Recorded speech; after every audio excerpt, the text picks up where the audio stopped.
उप मुख्यमंत्री माननीय केशव प्रसाद मौर्य जी को हमने गुलदस्ता भेंट किया। जनसभा नहीं, सब लोग ध्यान रखा करो। बहुत नारेबाजी आदि का कार्यक्रम तो जनसभाओं में होता है, लेकिन यह बैठक ही जनसभा जैसी हो गई। मैं अभी देख रहा हूँ चेहरे जो सामने और सूची देख रहा हूँ, दोनों का अंतर निकालने के बाद ये ध्यान में आ रहा है जितने अपेक्षित हैं वह भी हैं, जितने अपेक्षित नहीं उतने वह भी हैं।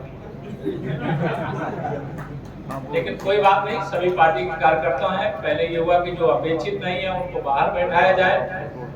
मैंने कहा आगे उन्हीं से काम लेना है तो उनको बाहर।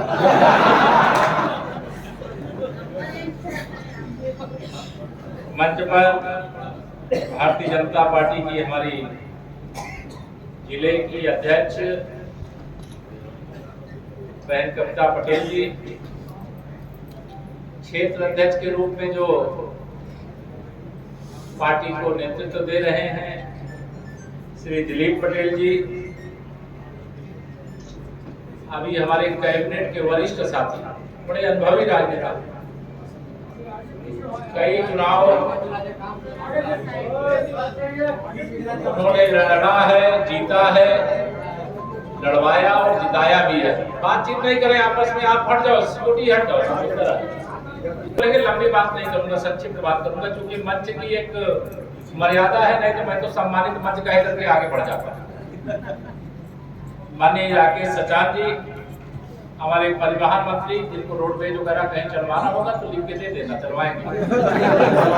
परिवहन मंत्री और हमारे छोटे भाई दयाशंकर सिंह जी, जिले के प्रभारी के रूप में मिर्जापुर वालों को प्रयाग का बहुत दायित्व मिल जाता है।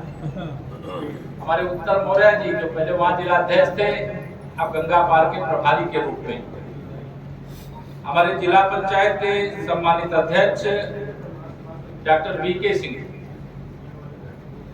हमारे इस लोकसभा के आपने जिन्हें नव निर्वाचित करके भेजा है, कोई बात नहीं, थोड़ा पीछे रह जाता है, तब भी आपकी ताकत तो हनुमान जी की तरह है। हर विधानसभा गंगा पार की भी 50,000 के अंतर से जिताई है पहले, और आगे भी जिताने की आपकी सामर्थ्य है, ये मुझे मालूम है। 50,000 से अधिक हो, जो चूक हो गई कोई बात नहीं, लेकिन कमल खिल गया, इसका आनंद। ठीक है, आदरणीय हमारे प्रवीण पटेल जी, उनको सांसद बनने पर बधाई भी देता हूँ।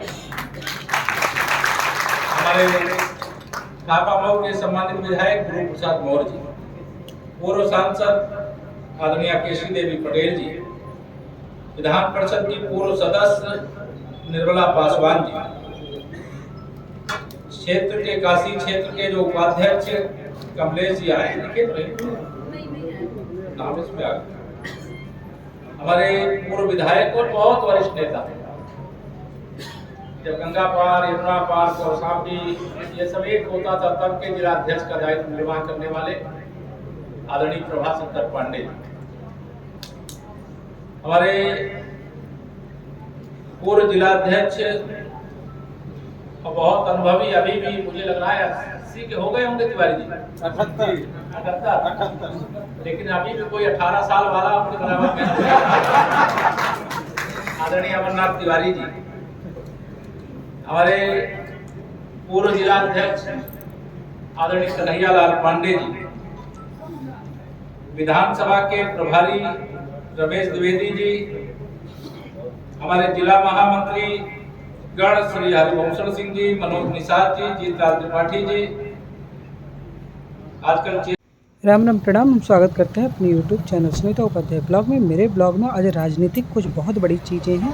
चलिए उप मुख्यमंत्री जी के भाषण सुनते हैं, बहुत अच्छा बोले हैं उन्होंने।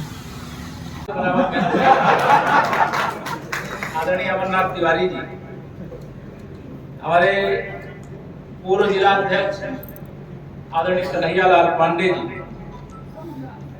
विधानसभा के प्रभारी रमेश द्विवेदी जी, हमारे जिला महामंत्री गण श्री हरिभूषण सिंह जी, मनोज निषाद जी, जीतलाल त्रिपाठी जी, आजकल चेयरमैन भी हमारे यहाँ अलग अलग उसके हो गए हैं सहकारिता में, डीसीएफ के अजय पांडे जी और केंद्रीय उपभोक्ता भंडार के विमलेश पटेल जी, जिला कोऑपरेटिव बैंक के शिवमोहन मौर्य जी, क्षेत्रीय उपाध्यक्ष और फूलपुर के चेयरमैन अमरनाथ यादव जी और युवा मोर्चा के क्षेत्रीय अध्यक्ष शैलेंद्र मौर्य जी। मैं नाम किनका किनका लूं, लेकिन मुझे लग रहा है कि मंडल अध्यक्षों को मैं नाम ले लूं सब पूरा। राजेंद्र जी को तो महानगर में जोड़े थे, कह रहे गंगा पार में भी हमारा घर। हमारे महानगर के अध्यक्ष राजेंद्र मिश्रा जी बहुत वरिष्ठ कार्यकर्ता, पहले भी एक बार अध्यक्ष के रूप में महानगर का नेतृत्व कर चुके हैं। अब मेरे सभी मंडल प्रभारी, सभी मंडल महामंत्री, लेकिन मंडल अध्यक्ष गण का मैं नाम लेता हूँ। आलोक गुप्ता जी, अनिल सरोज जी, राकेश जी, आत्माधर जी, दिलीप निषाद जी और यहाँ पर उपस्थित सभी जितने प्रवासी शक्ति केंद्र के जो हमारे साथी हैं, मंडलों के पदाधिकारी होंगे, जिले के पदाधिकारी होंगे, सबका बहुत हृदय से सम्मान करते हुए संक्षिप्त बात करूँ। एक लाइन का फैसला, ये उपचुनाव आप जीत सकते हो जी? सही सही हाथ उठा बताना। आप कदम दे, कुछ लोगों को लग रहा नहीं जीत पाए। पक्का? देखिए उपचुनाव हमें हर हाल में जीतना और जीतेंगे भी, इसको लेकर के मुझे कोई शंका नहीं। झूठ की नाव ज्यादा देर तक नहीं टिकती। 2024 के लोकसभा चुनाव में दुष्प्रचार का सहारा लिया था विपक्ष ने और जिसके कारण से फूलपुर लोकसभा तो हम जीत गए, चाहे 1 लाख से जीते, चाहे 1000 से जीते, चाहे 1 करोड़ से जीते, जीत तो जीत होती है जी। हाँ, लेकिन जब माहौल एक तरफा पूरे देश का था, पूरे प्रदेश का था, तब रिजल्ट इस प्रकार से प्रतिकूल आना वह जरूर हम सबके लिए चिंता की बात है। और मैं यह मानता हूं कि लगातार 10 वर्षों से देश में आपने सरकार बनाई, चलाई और सरकार ने अच्छे अच्छे काम किए, असंभव काम को संभव करके दिखा दिया। अगर देश में मोदी जी के नेतृत्व में सरकार नहीं बनती तो 370 हटती क्या? रामलला का मंदिर बनता क्या? गरीब कल्याण के जितने काम 2014 से 2024 के बीच में हुए थे, उतना काम 60 साल से अधिक समय तक देश में शासन करने वाली कांग्रेस नहीं कर सकी। लेकिन फिर भी कोई बात नहीं, क्योंकि हम लोग का यह हो गया था कि 400 पार का हम लोग नारा दे रहे थे, 272 प्लस का नारा दिए, पूरा हुआ था। 300 पार का नारा उत्तर प्रदेश में दिए, देश में दिए, वो भी पूरा हुआ था। इस बार 400 पार का नारा पूरा नहीं हुआ, ये सही है, लेकिन जो भारत रत्न पूज्य अटल बिहारी वाजपेयी जी के नेतृत्व में हमारी एनडीए की सरकार होती थी, कभी बहुमत की सरकार पहले नहीं बनती। क्योंकि इतनी बड़ी जीत के बाद भी 240 सांसद जिस पार्टी के होंगे और पूरा विपक्ष मिलाकर के कांग्रेस सही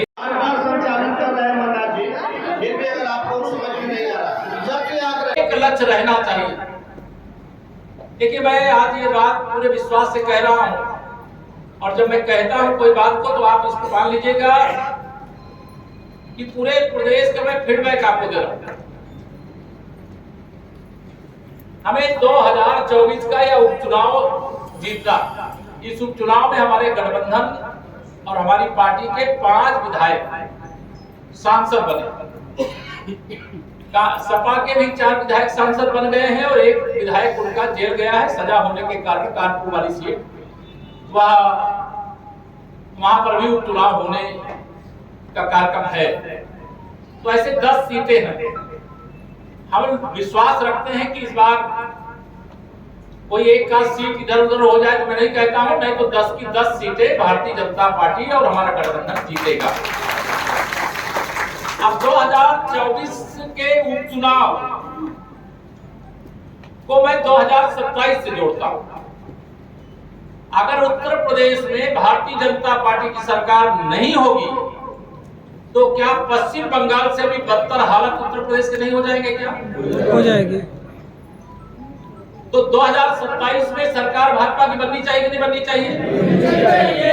तो 2027 में 2017 दोहराना है, उसके लिए 2024 में कमल खिलाना। अब एक बात में और, अभी सचान जी ने उसको बोला भी है संकेत में, लेकिन मैं भी कह रहा हूं, बहुत सारे टिकट के दावेदारी भारतीय जनता पार्टी में कोई मना नहीं करता, लेकिन भाजपा में रहोगे, टिकट मिलेगा तो भाजपा के लिए काम करोगे, नहीं मिलेगा तो पीठ पे छुरा भोंकोगे, ये बर्दाश्त नहीं किया जाएगा। टिकट चाहे जिसे मिले, कमल का फूल मतलब यह संकल्प लेकर के जाना, कमल है तभी सबका भविष्य है। यहाँ तो काले बाल वाले ज्यादा है। 2047 तक भाजपा है, भाजपा रहेगी। इसे भाजपा को हर बूथ पे मजबूत करना। आपने समीक्षा किया, मुझे बहुत अच्छा लगा कि पहले की बैठक में जो कार्य आपको सौंपे गए आपने उसको पूरा किया।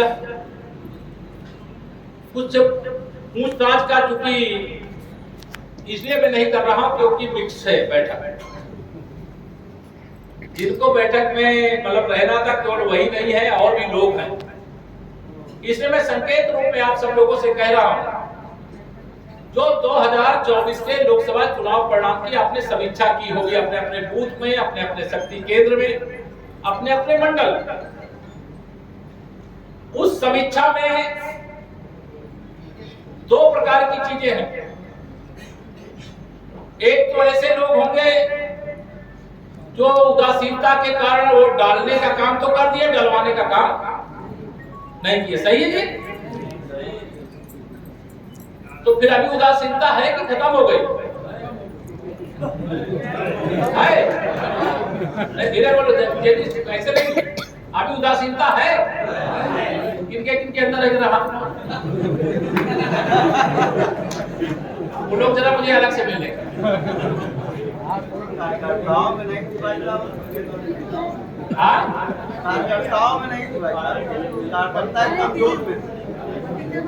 भारतीय जनता पार्टी का कार्यकर्ता हनुमान जी की तरह शक्तिशाली है, ध्यान रखना। अपनी ताकत जब भूल जाते हैं हनुमान जी, तो उनको लगता है समुद्र कैसे पार करें, लेकिन जब अपनी ताकत उसे याद दिलाने का काम हो जाता है या याद आ जाती है, तो यही कार्यकर्ता उत्तर प्रदेश में 73 सांसद जिताता है।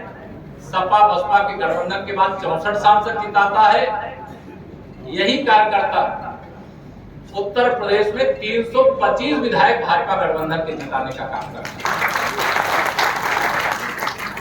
दूसरी बार चुनाव होता है तो दूसरी बार चुनाव में भी हम 270 से अधिक सीटें विधानसभा के जीत करके फिर से सरकार बना रहे हैं।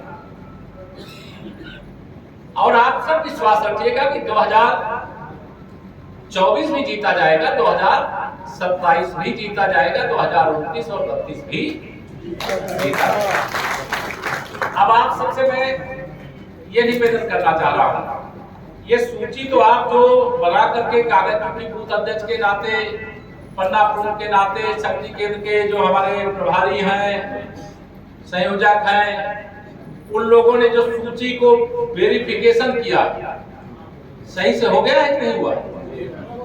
घर बैठे क्यों कर दी? यहाँ शक्ति केंद्र संयोजक कितने हैं?